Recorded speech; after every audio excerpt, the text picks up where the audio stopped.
Evening, everyone. Just a word of warning. I think if you keep coming out in these numbers, the shul is going to make this a fundraiser. So be careful.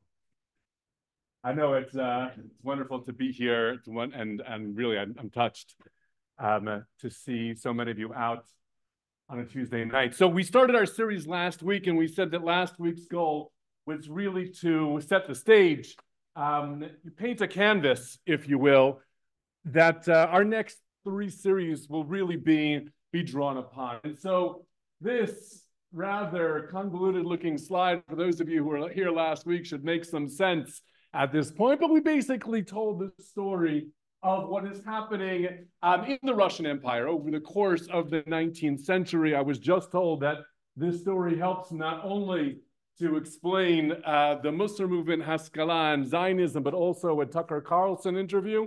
Take that as you might, but the story of kind of the Russian czars and the Russian Empire over the course of the 19th century.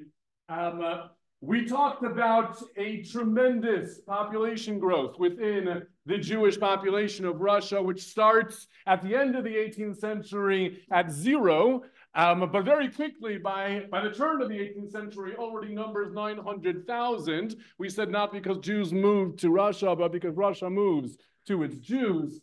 And then it will expand dramatically over the course of the 19th century due to natural population increase.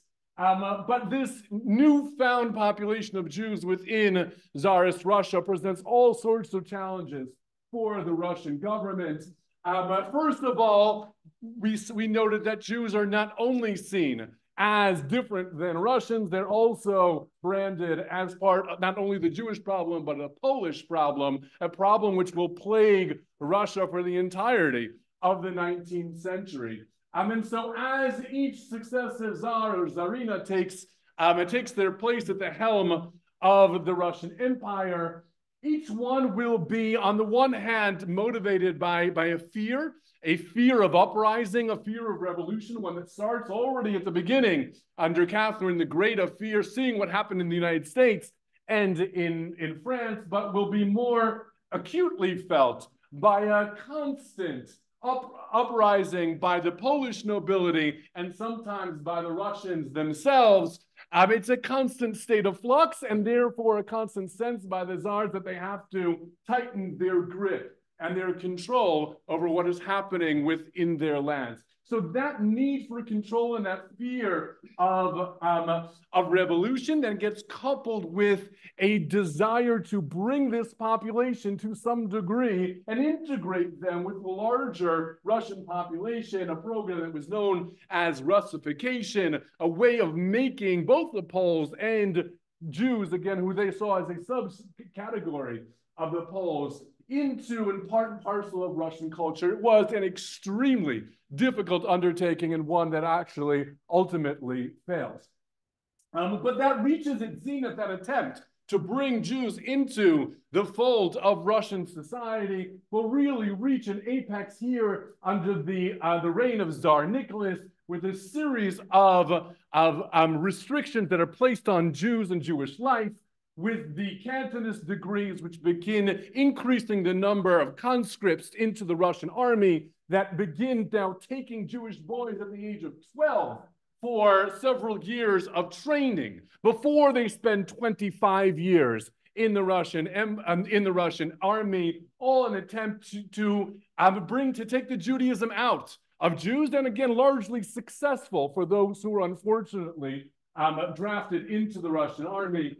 And we also noted the rise of a man by the name of Sergei Uvarov, the Minister of Education, appointed by Tsar Nicholas, whose job it was to create schools for Jews that had the influence of the Russian government, that would try and educate them toward a greater integration into Russian society. And we noted that all this happens under the reign of Tsar Nicholas, but Nicholas ultimately will lead the Russian Empire into a disastrous war known as the Crimean War, which does not end well for the Russians. Alexander will take the place of Tsar Nicholas, will attempt for a number of years to steer Russia more towards the West, understanding that their loss in that war was because they have not modernized while the rest of Europe has. They realize that they are suffering as a result. And so there was a period of openness under Alexander II, which then will become more and more restricted. The pendulum will begin to swing back again towards the more conservative side by the end of Alexander II's reign, and certainly by the reign of Alexander III. And we said that's kind of the landscape, right, in which the stories that we're about to tell will unfold. So our story for today is, that is a funny thing we've got in the middle there. The story that we're telling for today is a story of the Mussar movement.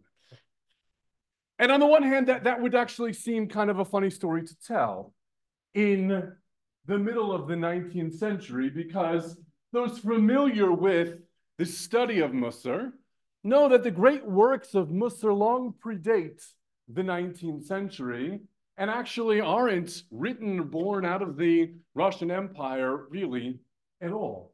Like the great works being going all the way back to the work of Cholos Halavavos, Rabbi Ibn Pakuda, Tikon Midos HaNefesh, Shlomo Ibn Gabirol, Rabbeinu Yonah, the Orchos HaTzadikim, which was written in the 14th century, and even the great Mesilas Yesharim, which is probably the most studied work of Mussar, was written in the 18th century, and in Italy, not in Russia, in the 19th century.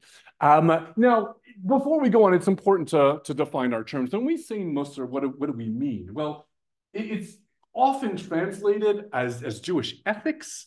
I think that is a terrible translation of Mussar. Ethics is often is probably found far closer either in the world of halacha or in the world of Jewish philosophy.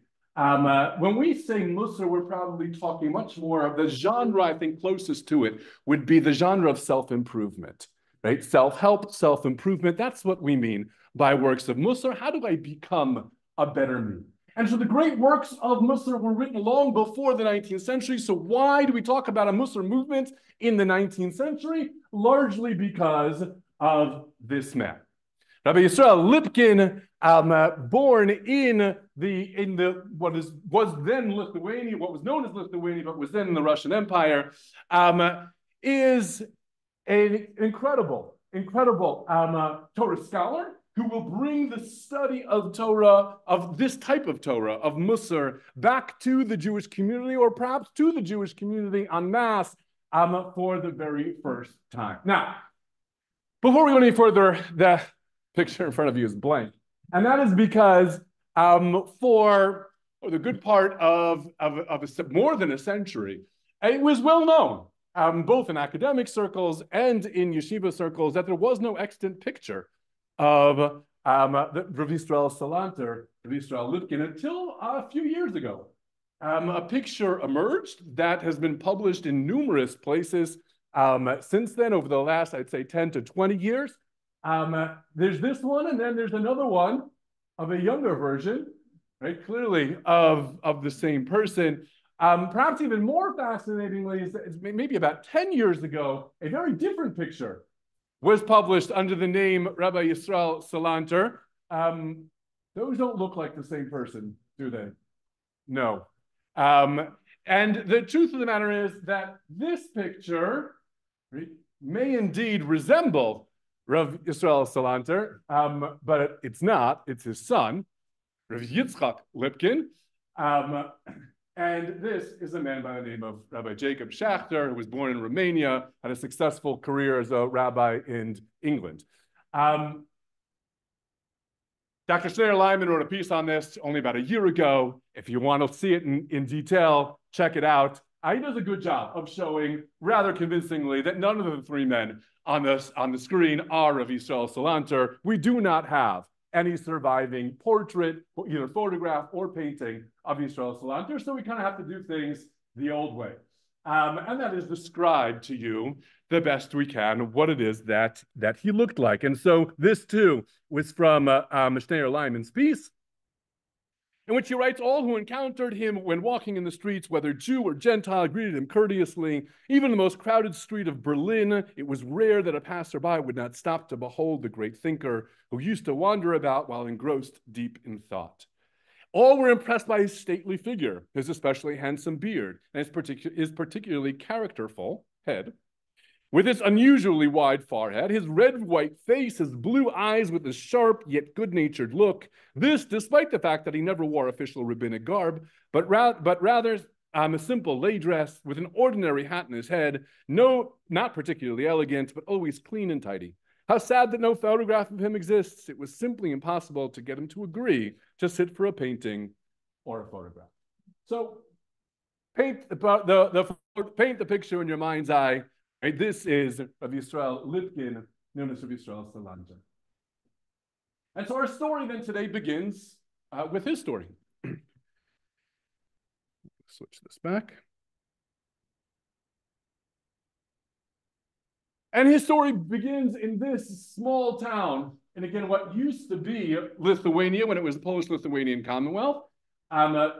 Ignore the countries that are, this comes from a modern map, obviously, but this was all Russia.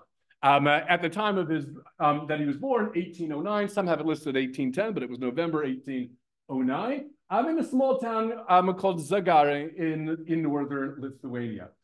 By the time he was either 10, some 11, 12, somewhere in that region, he left home.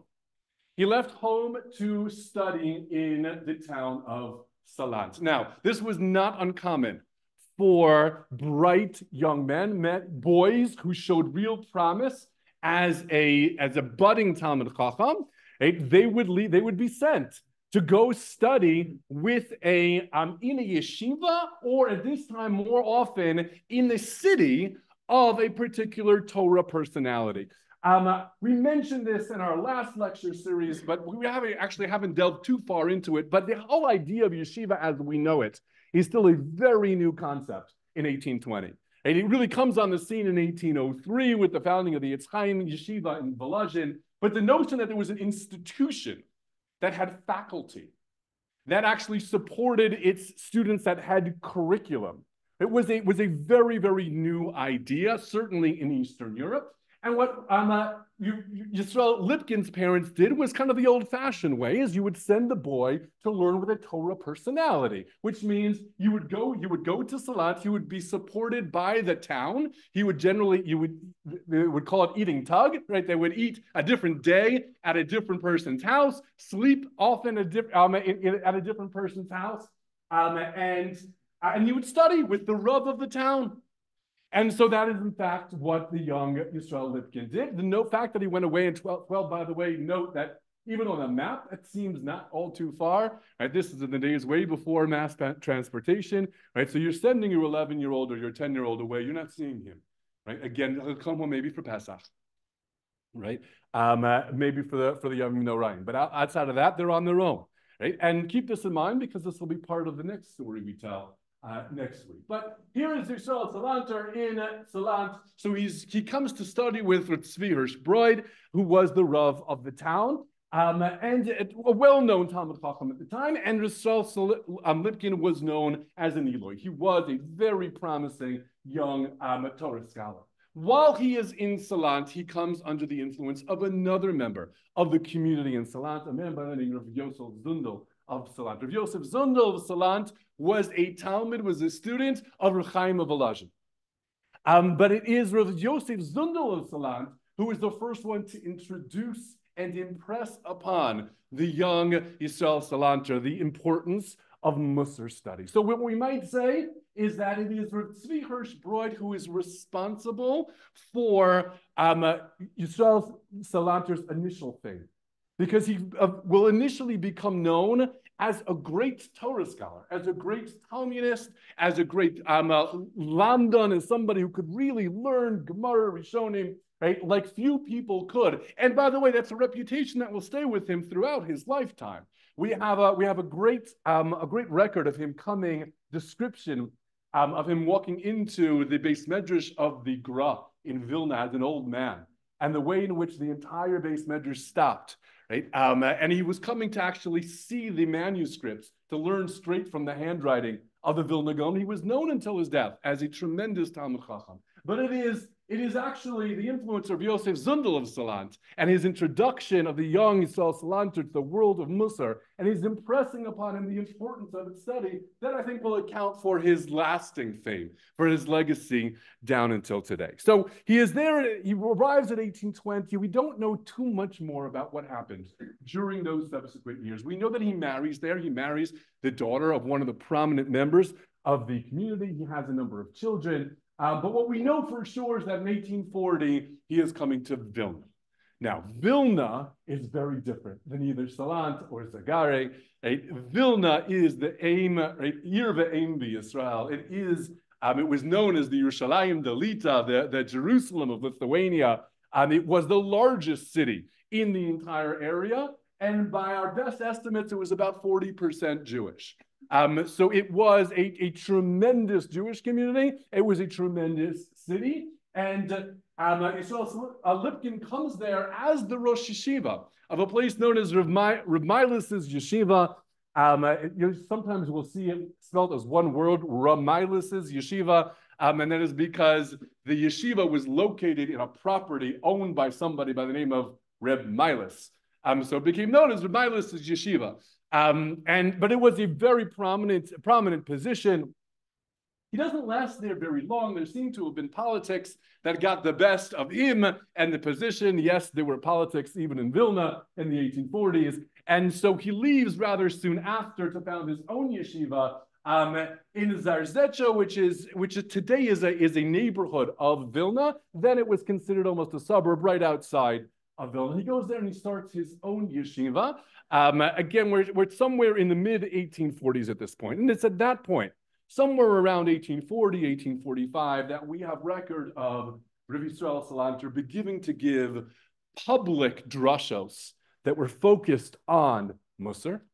It is then that he begins to advocate for the publication of Mussar Sfarim, the republication of Sfarim that had gone out of print for quite some time. Here's a fascinating anecdote. One of the books that Yisrael Salanter will advocate reproducing and publishing again and making available en masse was the work known as Cheshbon HaNefesh by Rav Menachem Mendel of Satanov, a Western European scholar who lived earlier on in the 19th century. The work, if you're not familiar, of Cheshbon HaNefesh is a fascinating work that outlines, I believe it is 13 different midot, 13 different character traits, describes them, and then creates a system for improving or on each of those midot, for gaining those positive midot, and a system by which one marks off each day and how they've done in each of these different categories, and literally take a cheshbon as an accounting, so that you can see in front of you, these are the areas where I've done well, these are the areas where I still need to work, these are the areas that need improvement. So this was a very significant work for Yisrael Salanter. He thought every young person, old person should be studying this and working on this type of cheshbon HaNefesh. Here comes the fascinating part. In 1928, Rabbi Yechiel Alevi Epstein publishes his memoirs known as Makor Baruch. So Yechiel Alevi Epstein, otherwise known as the Torah Tamima. Baruch Alevi Epstein, son of Yechiel Alevi Epstein. Baruch Alevi Epstein publishes his memoirs, and known as Makor Baruch. In there, he refers to Yisrael Salanter, and he refers to this system of midos improvement, but he doesn't ascribe this system to the work Cheshbon HaNefesh. He actually ascribes it to Yisrael Salanter himself. It was so much identified with Yisrael Salanter and what he was advocating that by the time that he's writing in 1928, they had merged one and the two. This became the system of Yisrael Salanter. What Baruch Halevi Epstein didn't know, and I highly doubt Yisrael Salanter knew, is that this work actually did not originate with Menachem Mendel of Satanov either in the Cheshbon HaNefesh. He actually lifted these 12 midot and their descriptions and the system of checking, right, and marking off how you did on each one of them, he lifted it pretty much word for word from a different work known as Poor Richard's Almanac, written by Ben Franklin, right, in the late 18th century here in America. Okay, so guess there were young Bachrim, right, sitting in yeshivos in Vilna, studying the work of Ben Franklin. Good, that's neither here nor there. In 1844, Yisrael Salanter begins to push this in a pretty significant way. The other thing that he does for the first time is creates a base Mussar. Base Mussar, often known as the Mussar Shtibel. That is a separate space to be studying this type of Torah. And of course, the question of why is something we'll get to in just a little bit. But you can already begin to imagine that move didn't necessarily endear him to everybody in the rabbinic establishment. Why not? All right, so the study of these things was already somewhat, right, questionable. Do you need to, right? We should be sitting and learning Gemara. We should be learning, right, Shas and Poskim. The notion that not only am I going to spend time on this, but I need a separate place. A community needs to have a base Mussar in addition to the base Medrash, right? Was a pretty bold statement about the difference between the two, and that there was something else, right, that needed to be happening that couldn't happen for some reason in a base Medrash. And again, we'll talk about that in just a little bit. By 1848. We mentioned this last time. Sergei Yuvarov's program for introducing government-sponsored schools has now been passed into law.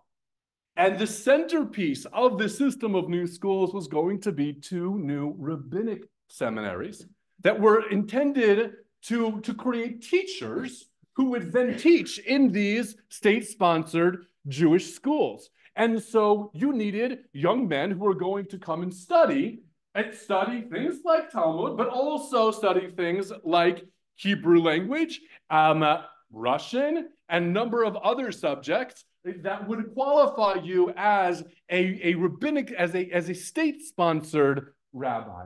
And we know for sure that Rav Salanter was approached, perhaps to head the institution, perhaps just to be the teacher of Talmud in this institution. And again, how exactly and why, we need to understand. But he was certainly approached.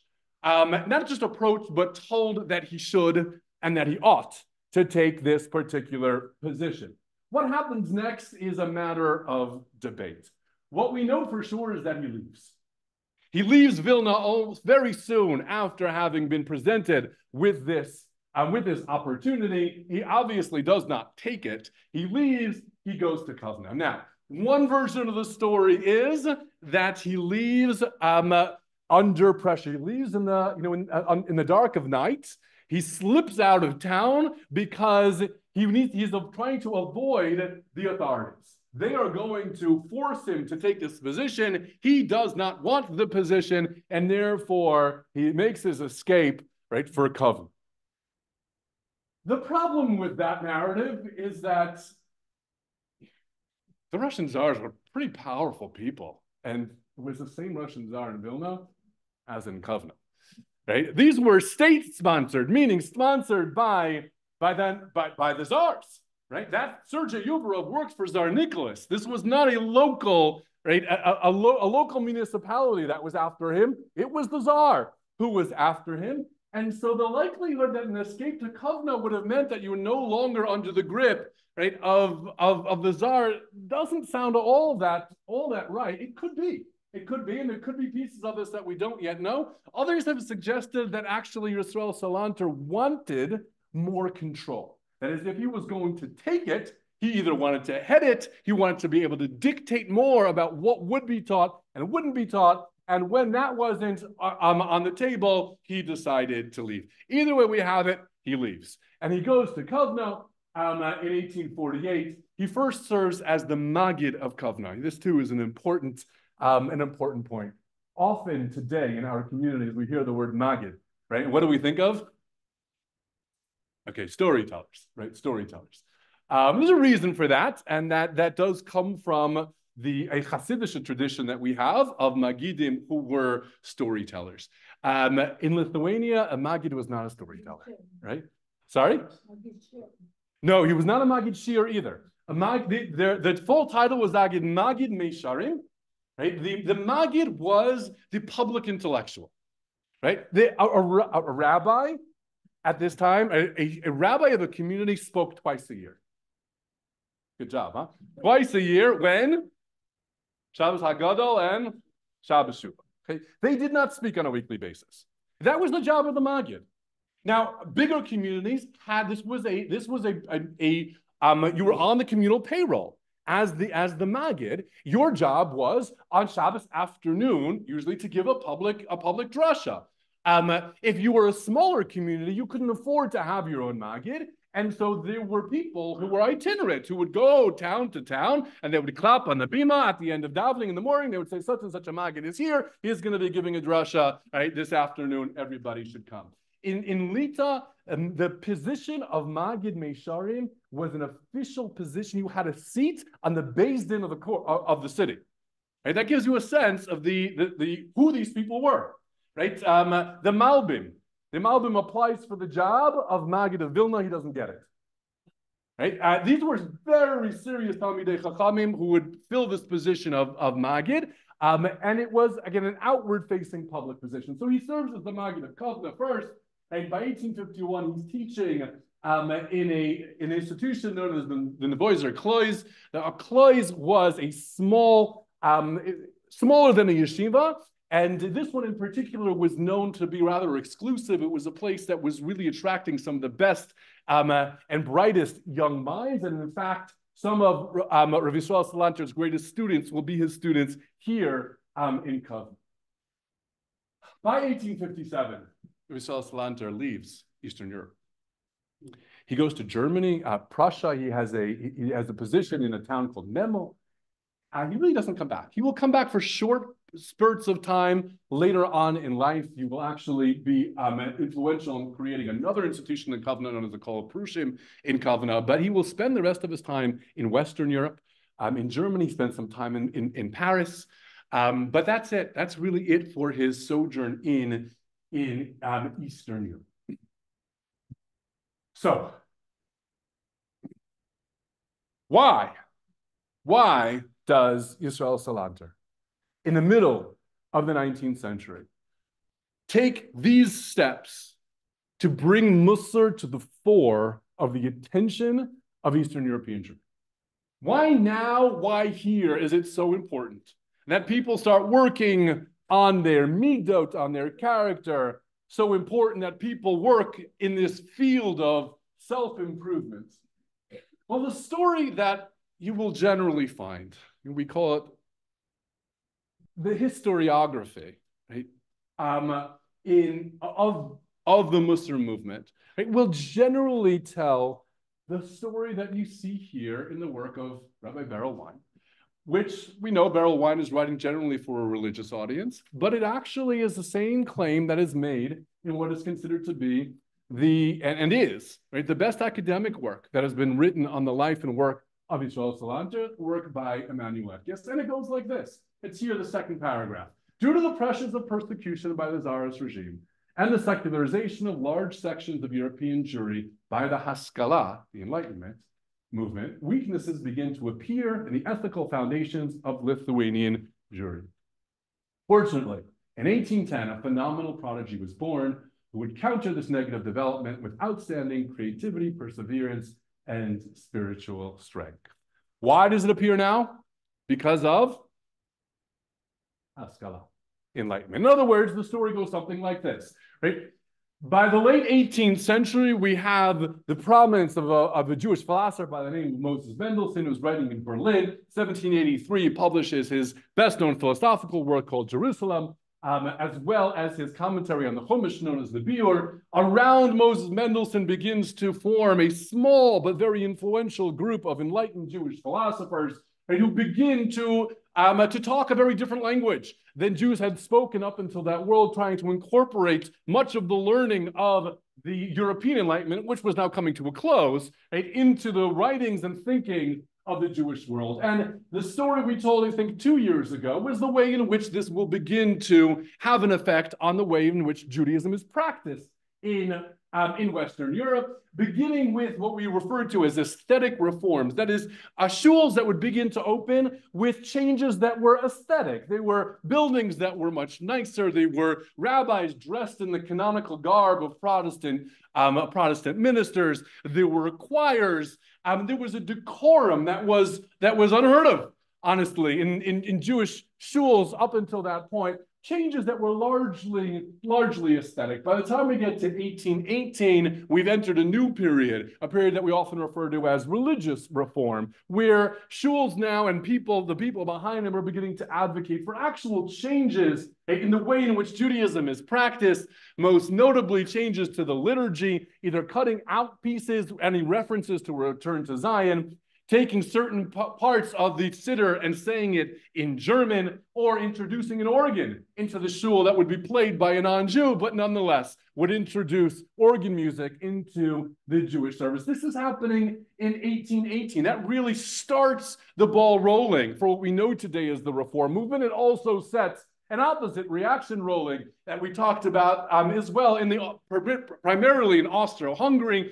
right, around the personality of Rav Moshe Sofer, the Chassam Sofer, who begin to react to this, right, rather strongly. And eventually there will be the emergence of a neo-Orthodoxy around Rav Hirsch, who will take pieces of modernity, but also fight quite strong against the developments of the Reform movement. And so the story is that with the Haskalah and hence it's creeping into the world of Jewish practice over the first decades of the 19th century. Here comes Rabbi Yisrael Salanter in 1840 and is now fighting against it by advocating for a stricter adherence, right, to the things we ought to do, to halacha, to our midos, to acting the way that we should act as a means of fighting against Haskalah. If that were the case, I should have done this. I should be giving this lecture now and the lecture on Mussar after, but I'm not. And I'm not because I actually don't think that this story is terribly compelling. I don't think it's right. I don't think it explains enough of what Yisrael Salanter was doing, how he was doing it, and in order to understand that, in order to understand what I do think was happening, with all due respect to Rabbi Wein and Professor Etkes, who I have immense respect for, I don't think that was the story, at least initially, of the Mussar movement. But to understand what it was and why it came about, we really need to understand better what it actually is.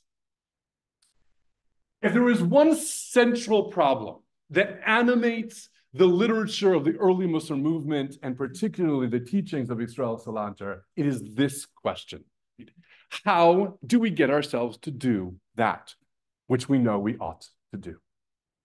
Now, if this sounds like a deeply psychological question, you're right, it is.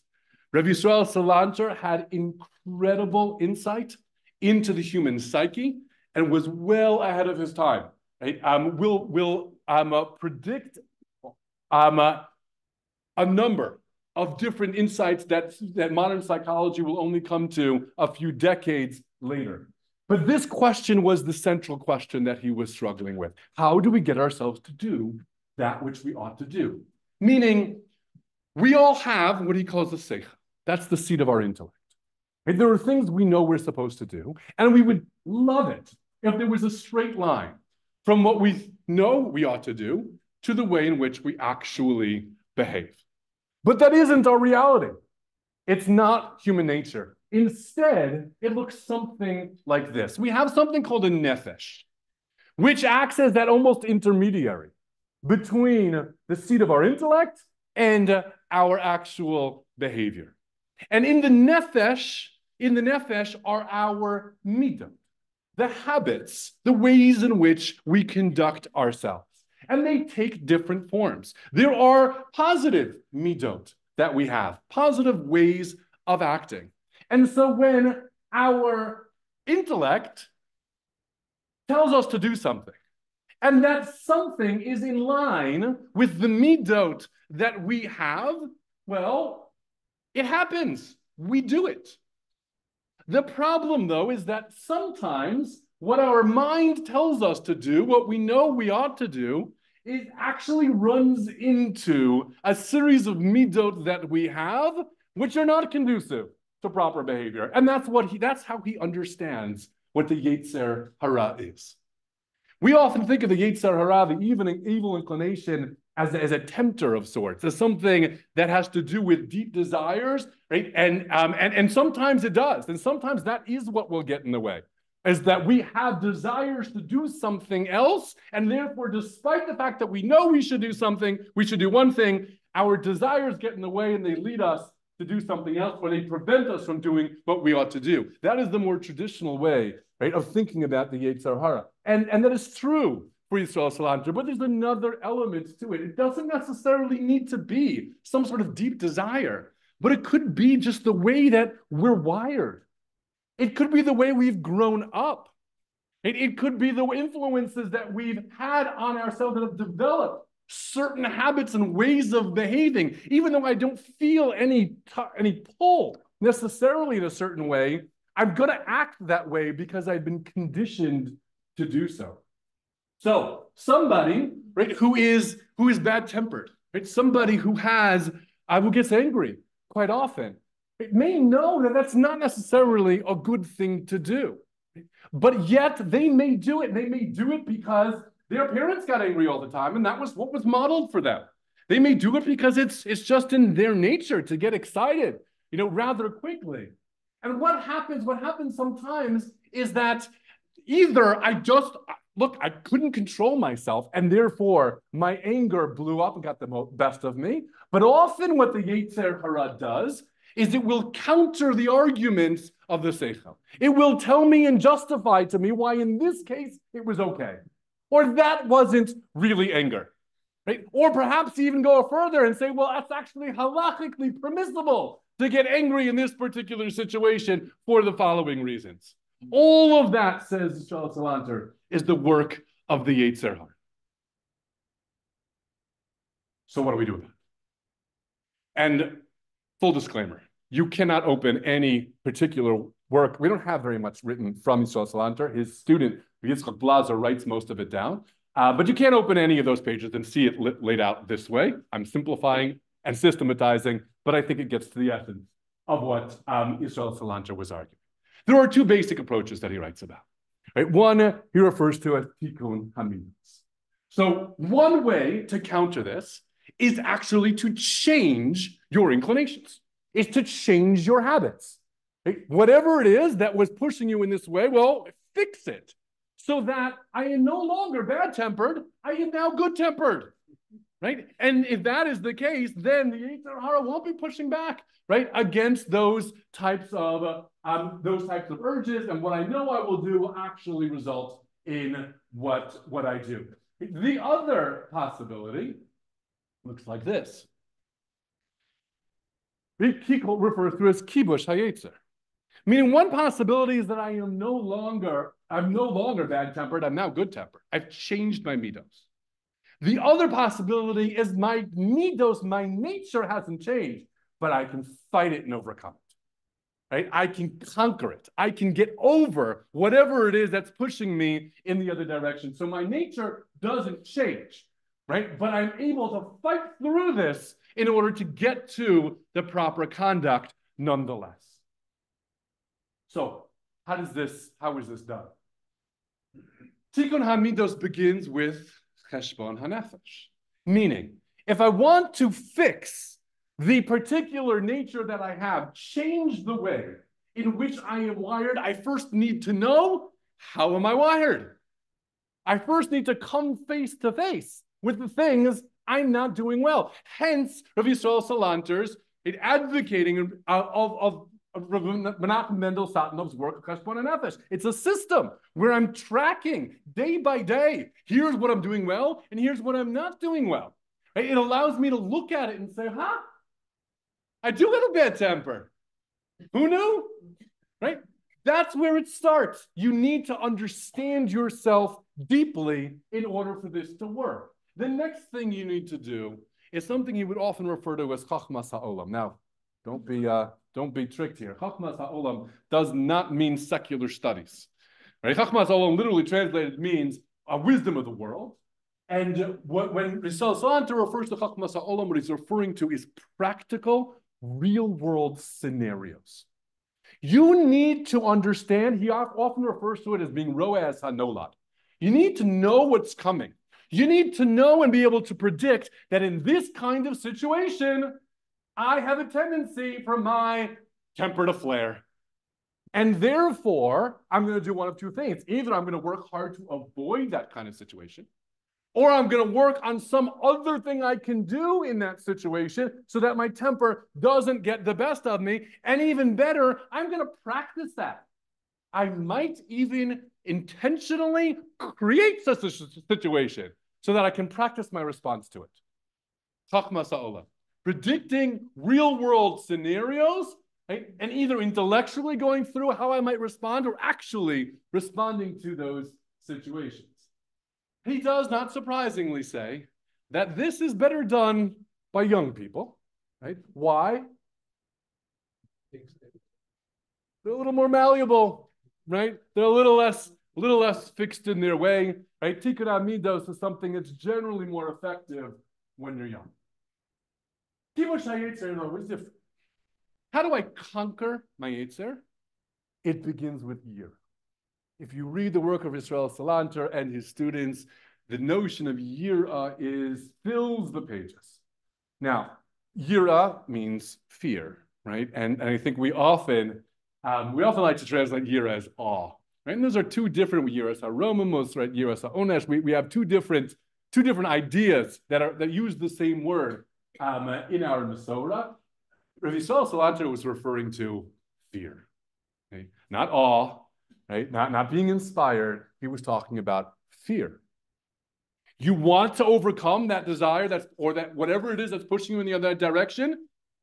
Understand what's waiting for you if you don't. Understand the punishments that come to somebody who loses their cool. Understand it and understand it deeply. Once you do and you are filled with a sense of yira, the emotion of yira, has the power to push through that Yetzer Hara, has the power to push through the things that are going to be preventing you from doing things right. But here's the thing. How do I instill myself in yira? So it begins with study, right? And not the kind of study that you're doing in the base medrash, right? Because to talk about, chezkas habatim isn't going to get me very far in terms of my interpersonal conduct. And the truth of the matter is, even talking about, arba avos nezikin, which does talk about damages to other people, that's really not what Yisrael Salanter thinks you need. You actually need to delve into the very specifics of what happens when I'm over this avera, right? What are the parameters of this avera, and what are the onshim that will come to me if I am over this avera? You need to, that isn't the stuff you usually learn in the yeshiva. Right? We're usually talking much more broad theoretical conversations. You need to talk practically. This is what it looks like, and this is what's going to happen if you do it. But it's not enough just to be focusing on the what, right? But you need to do it in a way that it's going to sink in, not just to your seichel, but to your nefesh. And how do you do that? It requires a different kind of study. A different kind of study. Limud b'hispayos. Limud b'hispayos means you're learning with a different tune. You're learning in a different way. You're not talking about the Gemara, and it could be this or it could be that. That doesn't do very much for my nefesh. You're talking in a way that's going to bring you to tears. And when you read what the onesh is going to be, that you're going to burn for this, you need to feel the burning. And if you don't need it now, then say it over and over and over again until you can actually feel the flesh begin to sear. That takes it from the seichel to the nefesh. And until it gets to the nefesh, it can't counteract the Yetzer Hara. So you need to learn it in a different way. with a different focus, a different sound, a different level of intensity. It's totally different. And therefore, what do you need to have in order to do this learning properly? A Beis HaMussar. You need a different place to do this. You can't do this sitting in a Beis Medrash. This is not what happens in a Beis Medrash. Right? This is a person reading the same line over and over and over again, talking about their failings and the things they do wrong, trying to instill upon themselves a true sense of fear to the point where they're moved to tears or quaking. That needs a separate place. It needs a separate place because honestly, it's maybe embarrassing. Maybe not the kind of thing you want to do in public. If there are others who are doing the same thing, okay, we can do it together. But it's a totally different type of study and one that he felt was necessary in order to break through this Yitzhak. This, he says, is better suited for adults. Not just because adults are less malleable, right, than perhaps young people are, but because adults know what pain feels like. They're experienced. They've had the travails of life. Right? They are more suited to go through the painful process, right, of kibush hayetzer than a young person is who's never experienced anything like it. So let's then jump into his writings a little bit. Let's see some of this in his own words, and then we'll come back to try and answer some of the questions that we raised earlier. Hebrew or English? Hebrew. Okay, I'll read the Hebrew and then I'll translate. The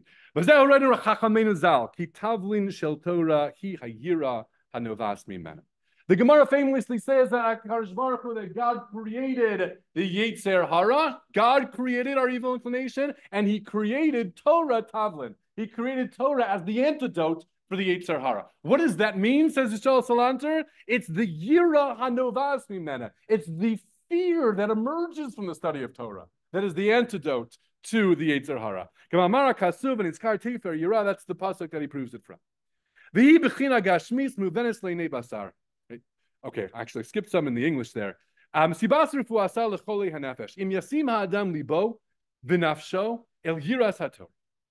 Im bichlal leida lehavin me'aTorah ki lechol avera yesh onesh atzum v'nora. So in order to accomplish this, you have to study these things, either generally, right, by knowing that for every avera, for every transgression, there is, how did I translate it, a grave and terrible punishment, or that every mitzvah carries a wonderful reward. Im bifrat v'hu ha'ikar, but more specifically than knowing, generally speaking, that every transgression comes with a punishment, is to know specifically. Lilmod Torah kol avera ve'avera levada. You gotta jump into every avera, know exactly what the parameters of this transgression are and what comes along with it. Legaiva Torah sagaiva lemasa umatan ve'amuna chalkei Torah sher li'inyanim shebein adam lechavero. Whether you're talking about pride, you need to learn the halachos of pride. It's not in the standard yeshiva curriculum to learn the halachos of pride. You gotta learn it. Or you're talking about business. Right? Cheating on business, being honest in business, you need to learn the specifics of what constitutes cheating, what constitutes interest, what constitutes theft. You need to know, and you need to know the punishment that comes with it. L'chol mitzvah, right? For each one, you need to delve deeply into the parameters of each one. Okay, I'm going to switch to the English now. For we have seen with our own eyes the many transgressions which a person naturally avoids, even when pressured to violate it. While there are others, more stringent transgressions, that the same person violates with ease. Says Salanter, we all, the notion that we have this, right, this Yetzer Hatov and Yetzer Hara, and some of that is sort of pre-wired into us. It's so obvious, because just look around. There are certain averos, certain transgressions, right, that we will not do no matter what, even when pressured to do them. And there are others, right, that we wouldn't think of doing, right? Sorry, there are some that we never do, and there are others that we do with ease, despite the fact that sometimes the ones that we do, the transgressions we violate, are actually far worse than the ones we would never touch. And he gives a great example. which may continue to reverberate. For example, there was almost no one amongst the Jewish people who would, God forbid, eat without first washing their hands, even if they were ravenously hungry. Yet when it comes to Lashon Hara, which is more stringent, they easily violate it, despite the absence of any strong desire. How many of us have seen it, right? A person who wouldn't wash before sitting down for their Shabbos meal? Who wouldn't do it? Right? Who would sit down at a Shabbos meal and speak Lashon Hara? And if you only knew, right? If you only knew the consequences of not washing versus the consequences of speaking Lashon Hara, you'd never think of doing it in that order. But he says, but why is it? Do we have such a strong desire to speak Lashon Hara? Is it like something we can't control? No, but we were wired that way. We were influenced that way. We've seen it, and we saw it at our parents' table. We do it at ours. So how do you undo that? As long as it doesn't change his nature, as long as he doesn't change his nature and habits, so that he has no natural inclination to speak Lashon Hara, he will continue to violate Lashon Hara more readily than eating without washing, God forbid. And so it is all types of transgressions according to the time and place. And it is known that a change in one nature is born only through great study and practice. This idea that every place and every time has its own sets of challenges is very clear in his writing. These are their challenges, and I'll give you one more. As it is in our areas, where, thank God, Nevelos and Trefos are so ingrained in the Jewish soul to the point where no one has to force their nature or inclination in order to avoid them, for they're foreign to them. After all, it wouldn't cross the mind of any kosher butcher not to seek out a posek if he found anything that might constitute a trefa on the inner organs, even if the potential financial loss was great. The fear of heaven penetrates his nature and habits. God forbid he should commit evil by ensnaring another Jew. A butcher sells something, kosher meat that actually isn't kosher? Who would think of doing such a thing, even though the financial loss for it, I could lose this whole cow, right? But who wouldn't ask a shayla, right? If I find something on the lungs that could invalidate this meat. And yet, due to our many sins, when it comes to the area of business, it's the opposite. Most people don't seek counsel in matters of potential theft or exploitation prior to being accused of such. And some, even after being accused, make up deceitful excuses. And yet in the Torah, they are the same. Right? They're exactly the same. So why is it that we're so careful about one and we're not at all careful about the other?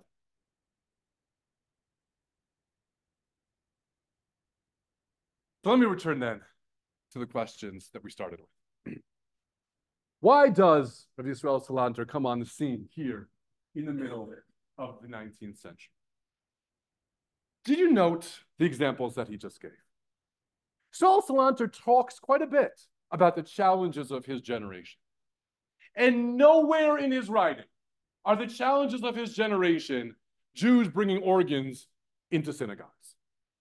It's not people going bareheaded.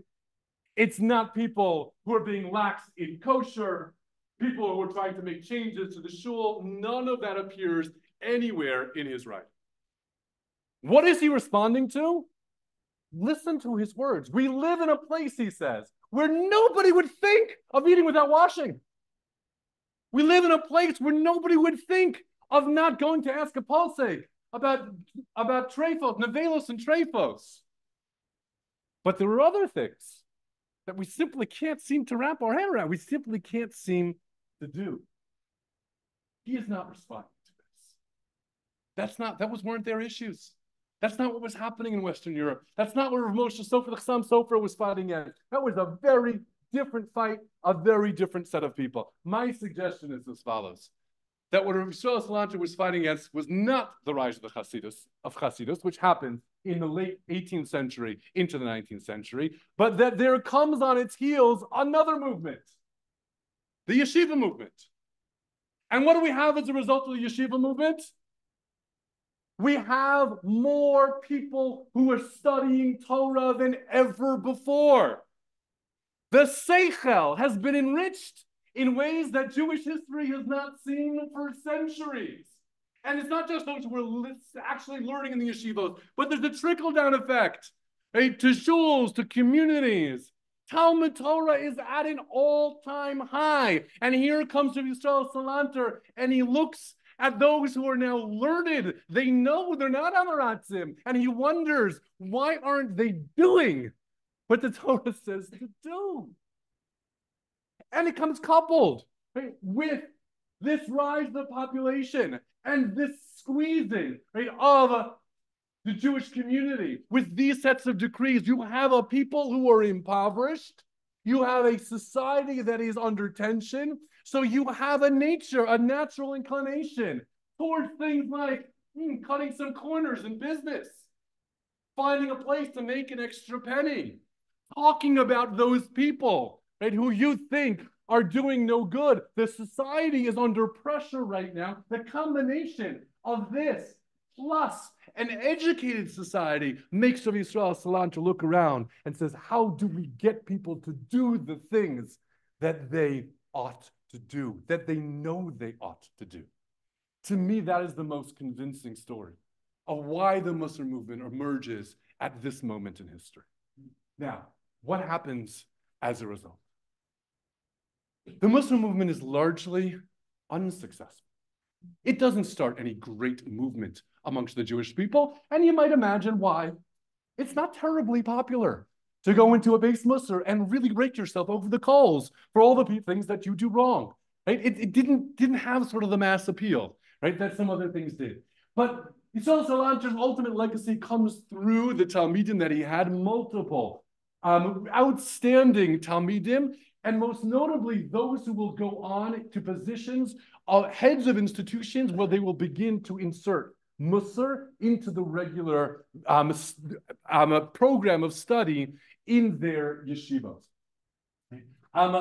First and foremost, it was Simcha Zissel Ziv, of the Alter of Kelm, who starts what is known as the Talmud Torah in Kelm, which is the yeshiva. Now, very, very importantly, when we talk about a Mussar yeshiva, we don't refer to a yeshiva that only teaches Mussar, or that even teaches primarily Mussar. When we talk about a Mussar yeshiva, we talk about a place that learns Mussar, that has the Mussar Seder, because there were many yeshivos that will push back against this and say no, right? Talmud Torah, the way we've always done it, is enough to get people to do what they need to do. But those who will follow in the way of Yisrael Salanter, particularly Rav Nosson C. Finkel, who establishes the yeshiva in Slobodka, the Rabbi Ruchel Lubavitch was much later, it comes to Mashiach and Mir, Rav Yosef Yozel Horowitz, again, a Talmud of Yisrael Salanter, who will start the yeshiva Navardik, Slobodka, and then ultimately Mir. These become the centerpieces for the continued study of Mussar by integrating it into the way their young people were taught. And so what happens is that after Rabbi Yisrael Salanter's heyday in the 1840s, a series of institutions are going to open. First, the Talmud Torah in Kelm, the Kol Prushim in Kovno, Slobodka in 1882, Navardik in 1896. And so why is it then that Jewish historiography often says that this came as a result of this, that Yisrael Salanter is a result of the Haskalah, that Gil Perl has his lecture series mixed up? He should have spoken about Haskalah first and then Mussar. The reason I believe, right, that has become the dominant narrative is because when these institutions open up and when the heads of these institutions begin to write and begin to speak, they do speak quite a bit about Haskalah. They do talk quite a bit about the importance in their generation of protecting themselves from those who were leaving the world of traditional Judaism. But why is that happening? That's happening because there's another game in town by the second half of the 19th century. There's something very different than what was happening prior to Yisrael Salanter, which is often known as the Berlin Haskalah. This is the Russian Haskalah. The Russian Haskalah does not really take root in Eastern Europe until the 1840s. It is that these later greats of the Mussar movement will be responding to, and it is that story that we will tell next time. Good evening.